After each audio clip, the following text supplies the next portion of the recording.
आज मैं आपको सफला एकादशी की कहानी सुनाती हूँ।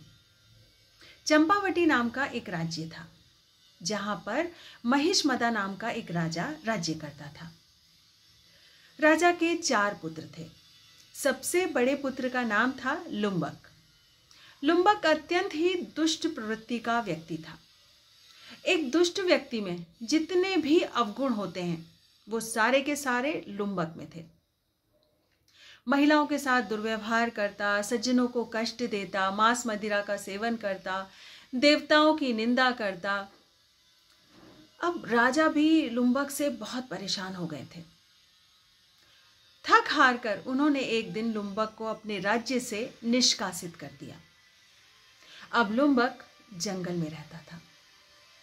दिन के समय जंगली जानवरों का शिकार कर अपना पेट भरता और रात के समय राज्य में जाकर लूटपाट करता। कुल मिलाकर लुम्बक का जीवन और ज्यादा पाप कर्मों में व्यतीत हो रहा था। एक बार की बात है कि एक रात बहुत ज्यादा ठंड पड़ी। अब लुम्बक अपने पेड़ के नीचे सोया हुआ था। उसको इतनी ठंड लगी कि रात भर बेचारा सो नहीं पाया। सुबह उठा तो तबीयत भी ठीक नहीं लग रही थी, बहुत कमजोरी लग रही थी, उससे चला भी नहीं जा रहा था। इतना कमजोर महसूस कर रहा था कि उस दिन वो जंगली जानवरों का शिकार भी नहीं कर पाया। जब बहुत ज्यादा भूख लगी तो उसने आसपास देखा, कुछ फलों के वृक्ष जो थे वो लगे हुए थे और वहां जो फल थे वो वृक्ष के नीचे पड़े हुए थे, पके फल। तो उसने उन फलों को बटोरा और अपने पेड़ के नीचे जाकर बैठ गया। पता नहीं उसे क्या हुआ कि उसने उन सारे फलों को श्री हरि को अर्पित कर दिया। उस दिन सफला एकादशी थी। अब भगवान विष्णु श्री हरि तो बहुत दयालु हैं। जो कोई भी प्रेम से जो कुछ भी उनको अर्पित करता है वो स्वीकार करते हैं। श्री हरि ने जो लुम्बक ने जो फल अर्पित किए थे उनको बड़े प्रेम से स्वीकार किया। अगले दिन जब लुम्बक सो के उठा तो देखा कि उसके पेड़ के सामने एक सफेद घोड़ा खड़ा है।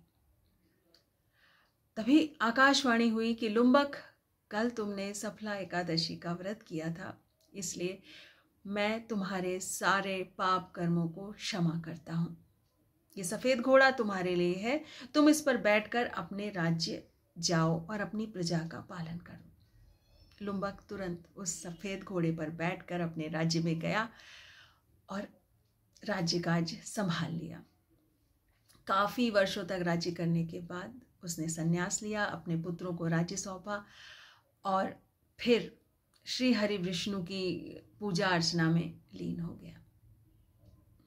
तो ये थी सफला एकादशी की कहानी। जो भी व्यक्ति इसको प्रेम पूर्वक ध्यान से सुनते हैं उनको राजसूय यज्ञ का पुण्य प्राप्त होता है।